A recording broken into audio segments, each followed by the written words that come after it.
안녕하십니까. 2022년 집값 그리고 앞날은 어떻게 될 것인가에 대해서 사실은 그저께 만들어놨는데 녹화는 오늘이 구정 저녁입니다.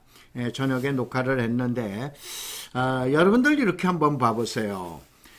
우선은 이제 많은 전문가분들이 만약에 불황 국면에서 주택시장이 활성화 대책이 나오면 이걸 설왕설래하시죠. 그러면 무슨 수요를 자극을 했을까요?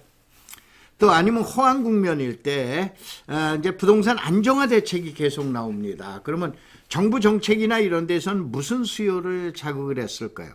이 내용은 원래 이제 저희가 땅꾼 대학인데 땅을 전문으로 하는 그 모임인데 집값은 이제 우리하고 연계가 되기 때문에 어떻게 진행될 것인가 이렇게 그 논한 건데 가볍게 한번 여러분이 봐주시기 바랍니다.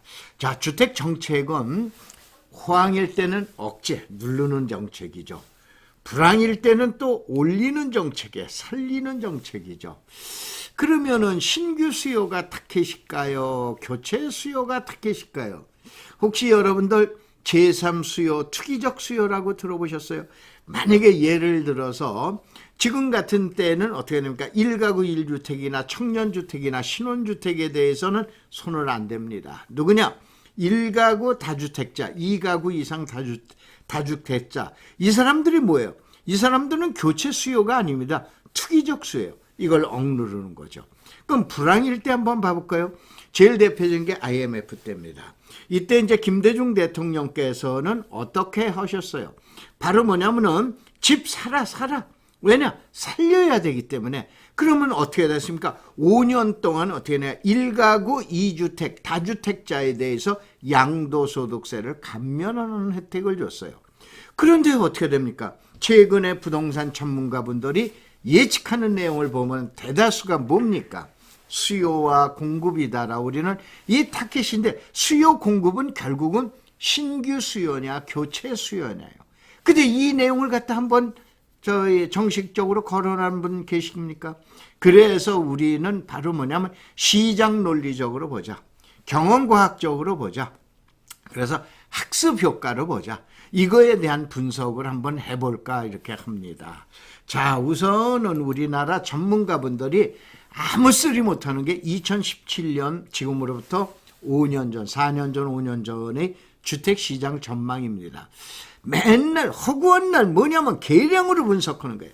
수요가 얼마고 공급이 얼마고 뭐가 얼마고 최근에 여러분들 유튜브나 보는 이런 내용을 갖다 보시면은 내용이 나와 있겠지만은 그런데 이러한 것들이 어떤 얘기에서 일어나는가? 자, 최악의 전망인데 1년 전에 예측했어요. 또 6개월 전에 예측합니다. 바로 2달 전에는 한국은행에서 8월 소비자 물가 동향 조사에서 뭐냐? 가장 큰 폭의 하락을 전망을 했어요. 이건 어떠한 사건이 있었기 때문에 그럴까요? 바로 뭐냐면은 이 내용이 나오면 우리나라의 부동산에 대한 전문가나 또 아니면 전문적인 그 지식 집단에서 할 말이 없어지는 사건이 바로 2017년도 부동산 시장 전망입니다. 자, 어떻게 되느냐? 2012년도 그 유명한 여러분 하우스 푸어 그 리먼 브로더스 사태를 갖다가 생각이 나시죠? 이때 하도 부동산 가격이 떨어지니까 감사원에서 주거 안정 대책에 대한 보고서를 작성을 했어요. 다 좋아요. 뭐 공급가격이다 미니 원룸 그 도생주택에서 나왔는데 가장 대표적인 게 여기 크게 좀 해놨는데 LH에서 보금자리를 마구 지정했다 이거야. 신도시를 마구 지정했다. 그래서 주택 공급이 과잉이다. 그래서 시장 혼란이 왔다. 이래서 2013년도 무슨 사건이 터졌어요? 신도시 지정을 취소해버리잖아요. 그 유명한 어떻게 됩니까? 저 가면은 최근에 문재인 정부에서 지정한 시흥광명의 540만 평을 이때 신도시를 해놨다가 취소해버리죠. 그 다음에 파주 운정 2지구도 취소해버리죠. 그 다음에 여러분들 검단 신도시 있죠. 검단 신도시도 약 530만 평 되는데 이 중에서 약 200만 평을 빼버리고 그 다음에 320만 평만 개발을 하게 됩니다. 그 다음에 어디입니까? 하남에 가면 여러분 감북지구라고 잘 들어보셨죠? 이것도 지정했다 취소해버립니다. 70만 평은. 그 다음에 지금 간북지구하고는 다릅니다. 그 다음에 어디입니까? 여러분들 저기 오산시에 가면 세교 2지구가 있죠. 오산대학 뒤쪽에. 이것도 바로 신도시로 택지개발지구로 지정해놓고 지금도 개발을 안 하고 있죠. 바로 뭐냐면 이때에 보금자리 주택을 지정한 소위 말해서 공급을 줄여버린다 이거예요. 그러면 지금 이게 언제 사건이에요? 10년 전에 일어났던 사건이에요. 그럼 이러한 사건 때문에 어떠한 결과가 나타났느냐 한번 봐볼까요? 자, 2007년서부터 2014년까지 그러니까 2007년 3월에요. 근데 여기에 여러분들이 하나 유의하실 점이 있어요. 저점이라는 거, 고점이라는 건 지나고 한다? 모릅니다. 절대 모릅니다. 고점과 저점은 지나고 나서 빠르면 6개월, 보통 1년 정도 돼야 압니다. 그래서 2007년도에 3월 달이 돼야 지금이 고점이다 라고 그러면서 서서히 어떻게 됩니까? 하강 국면으로 나갑니다. 그러면서 1년 후인 2008년도에 그 유명한 리먼 브로더스 사태가 터지게 되는 거예요. 그 다음에 반등점은 어떻게 되냐? 2014년 여기서 봐야 돼요. 2014년 여름 시장 때 이때에 바로 뭐냐면은 반등점 삶에서 강남의 주택 가격이 올라가는데 장마치 이게 몇 년이야? 7년 동안 떨어집니다. 7년 동안 끊임없이 하라고 그러는 거예요. 언젠가 저점이냐 엄청나게 많은 분들이 토론을 했어요. 그런데 이건 맞질 않아요. 그런데 2014년 7월 달에 지수로서는 반등점이 나왔지만 많은 분들이 의아하게 생각을 하고 회의적인 시각을 가졌어요. 그런데 어떻게 되냐? 2015년도가 돼야 확인이 되는 거예요. 지금 이걸 여러분들이 잘 유념을 하세요. 자, 우선은 땅권대학 모임에 한번 가입해 보세요. 다음에 가셔서 검색어로 땅권대학을 한번 쳐보시면 됩니다. 제가 2020년도에 정년퇴직을 대학에서 정년퇴직을 해서 앞으로 5년 정도는 여러분을 더 강의할 수 있을 거다라고 해서 만들어 놓은 겁니다. 그래서 앞으로 4년 남았는데 2025년 12월 30일까지 졸업을 하는데 여기서는 여러분들 이제 모임이나 이런 거를 해서 자주 분석을 해드려요.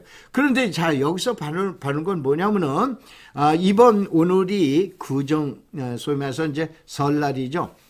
화요일 날인데 이번 토요일 날 5일 날 마포 가든 호텔 건너편 그 다음에 6일 날 요거는 이제 일요일 날인데 그 교대역에서 지금 얘기하는 이 토지 시장이 아닌 주택 시장에 대해서 이 자료 가지고 여러분한테 서비스로 무료 강의를 해드릴 테니까 한번 오시기 바랍니다.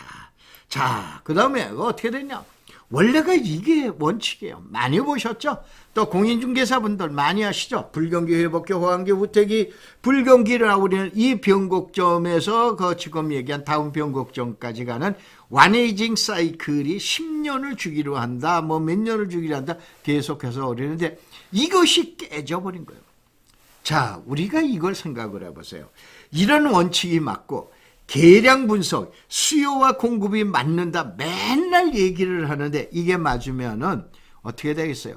다음 예견하기가 쉬운 거예요. 다시 한번 뭐냐? 지금 코로나가 기승을 떨죠. 코로나가 기승을 떠는데 코로나가 그 다음 코로나가 아니죠. 변이가 나타나죠. 세상 만사 똑같습니다. 똑같은 원칙이 없는 거예요. 가다가 보면 변이가 나온 거예요. 다시 한번 이 사이클이 깨지면서 7년 동안 폭락을 하면서 7년 동안 폭등을 한다 이렇게 보시면 돼. V자로 갑니다. 14년이에요. 다시 한번 2007년서부터 2021년까지 계산해봐라. 14년을 7년은 내려가 7년은 올라가. 이러한 변곡점이 나타났을 때 우리는 어떻게 볼 것인가 한번 봤을 때 자, 여기서 이제 개략적인 내용만 설명을 드리겠습니다. 2016년 봄에 어떤 사건이 일어났냐? 이거는 강남에 계신 분들 잘 아실 거예요. 강남에 지금 얘기한 강남 상구죠. 여기서 석 달 동안에 어떻게 됐냐면은 3개월에 거의 한 달에 1억씩 폭등을 해버려요. 왜냐? 7년 동안 굶었다 이거예요. 그래서 2014년도에 변곡점이 나타나는데 2015년도 확인하고 2016년도 폭등한 이래서 이때 이후에 파리 사건이 생기는 거예요. 파리 시장 안정화 대책이 생기는 거예요. 바로 뭐냐면은 보통 정확하게 하면은 2016년 한 4, 5월서부터 시작해가지고 7, 8월 달까지 되는 사이에 보통 2, 3억씩 폭등을 해버려요. 가장 단기간 폭등입니다. 그래서 이때 이제 바로 고점 논쟁이 붙고 그러는데, 자, 이건 이제 파락군에서 일어난 일이고, 지금 얘기한 대로 이 내용을 한번 잘 보세요. 2007년도 아까 얘기한 저점을 3월 달이냐 아니면 7, 8월 달이냐 보는데 2007년도가 이때예요. 그런데 여기서 유념할 게 하나 있어요. 우리가 이제 보편적으로 보면 1991년도를 이제 제1차에 대한 폭락 지점으로 봅니다. 이게 그 유명한 노태우 대통령이 발표했던 200만 호 신도시, 보통 얘기한 분당, 일산, 이거 1기 신도시의 본격적인 입주의 시작점이에요. 이때 떨어집니다.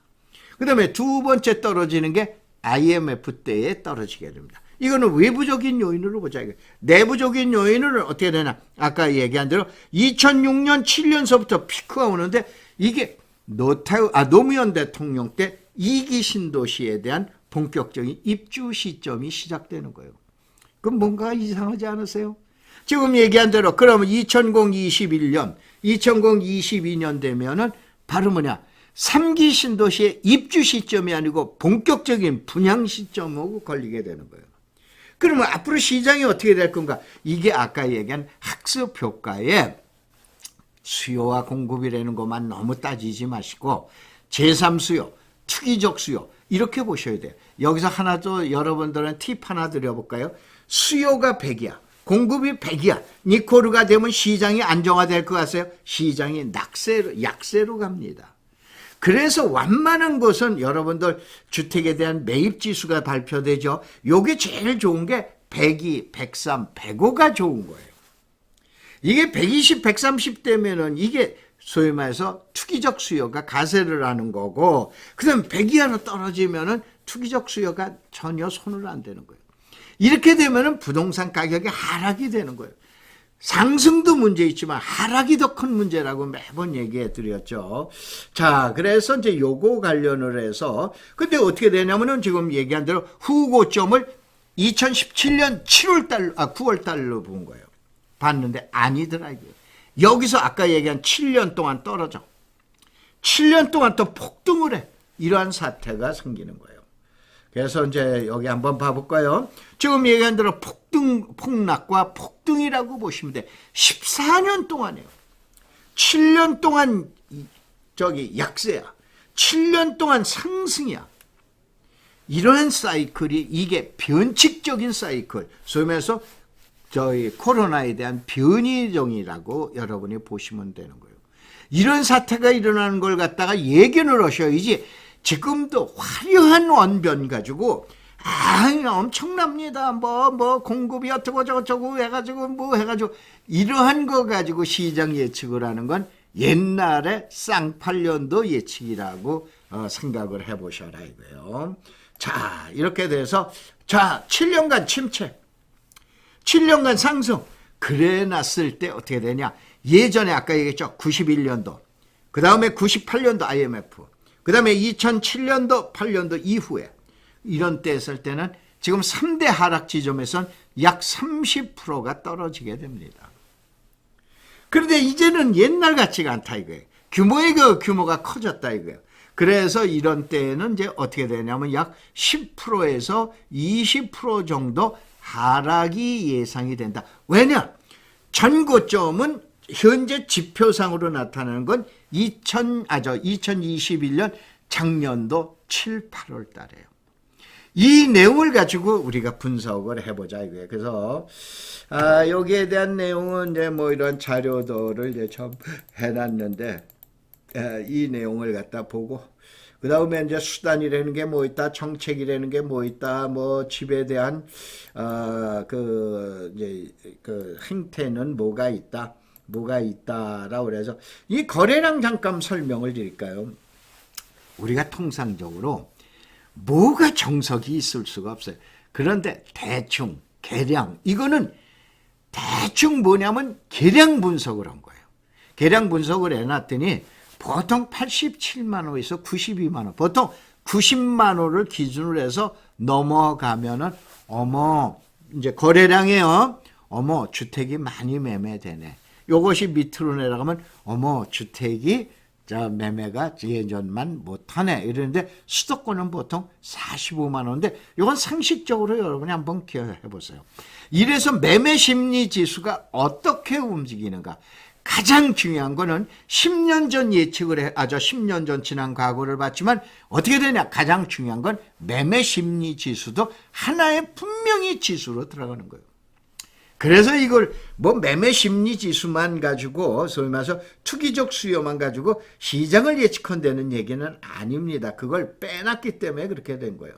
그 다음에 보통 우리가 얘기하는 주택 보급률인데 이게 이제 105%까지 올랐어요. 이제 이 신주택 보급률입니다. 그런데 요즘 봐보면은 왜 그렇게 블로거들이 많은지 모르겠어요.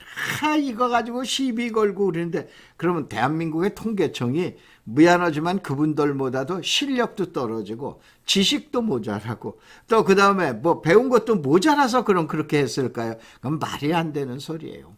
이걸 나오면 숫자를 믿어주고 다만 여기서 우리는 바로 경험과학으로 배워야 될 건 선진국의 지수가 얼마냐? 선진국은 115%를 퍼펙트 완벽한 뭘로 본다? 주택 보급률로 보는 거예요. 보통 111%, 112%. 또 어디냐면 108%, 109%. 그러니까 110%를 갖다 기준점으로 보는 거예요. 그럼 우리나라는 앞으로 어떻게 되냐? 5%만 더 충족을 하게 되면 공급을 하게 되면 이제 맥에 돌아온다. 끝점에 돌아온다 라고 생각하면 제일 정확한 거예요. 그렇죠. 그렇게 생각을 해 이제 이게 맞는데 틀린다 해가지고 뭐가 도출되는 거 아니죠. 분명히 우리는 이러한 사건이 생기면은 이거 이후에 대한 대책까지 논의를 하게 됩니다. 그러면은 지금 얘기한 대로 요거는 이제 2024년이다라고 그런 건 요거는 잘못 전한 거고 2014년 14년서부터 21년입니다. 미안합니다. 해가지고 현재를 끝점으로 본 거예요. 요건 제 숫자를 하나 잘못 적었네요. 그 다음에 최고의 피크 본격적인 수축 시장은 2024년서부터는 3기 신도시의 본격적인 입주가 돼요. 옛날에서부터 지금 얘기한 수요 공급에 대한 이론을 뭉겨뜨려 볼 수 있는 건 본격적인 신도시에 대한 입주가 시작하면은 이때는 지금 얘기하는 전세 지수, 그 다음에 매매 지수 모두 하락을 합니다. 그렇게 되면은 현재 지표상으로 나온 거는 2021년도 작년도 8월 달을 지금 얘기하는 피크점으로 봐야 돼요. 그 이후에는 하락점이다. 이걸 전제로 놓고 계산을 해야 돼요. 그래서 이렇게 놨을 때 이런 내용이 나오고 그 다음에 여기 나오지만은 90년도에 이게 본격적인 일기 신도시 입주 98년도 노란색을 보셔야 돼요. IMF 그 다음에 2008년도 리먼 브로더스에 의한 2기 신도시에 대한 본격적인 입주 그 다음에 2021년 금년도인 2022년은 코로나 버블 붕괴 그래서 여러분 요즘 나오는 스태그플레이션이라고 나오죠. 그거에 의한 3기 신도시의 입주가 아니고 분양이 본격적으로 된다 이거예요. 왜냐 옛날처럼 똑같은 사이클로 맞춰서는 안 되기 때문에 그리는 거죠. 그래서 이 이후에는 어떻게 될 건가? 그리고 집값이 조정을 받는다면 이런 현상이 나.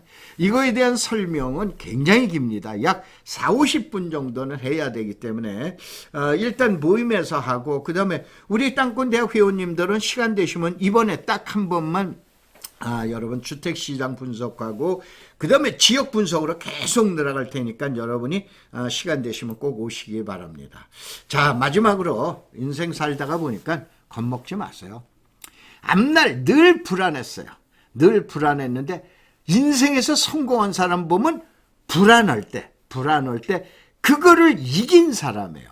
그래서 오늘 배우는 학습 효과라고 그러는 건 시장이 어떻게 되고 이게 중요한 게 보통 얘기한 위기는 기회라고 그러죠.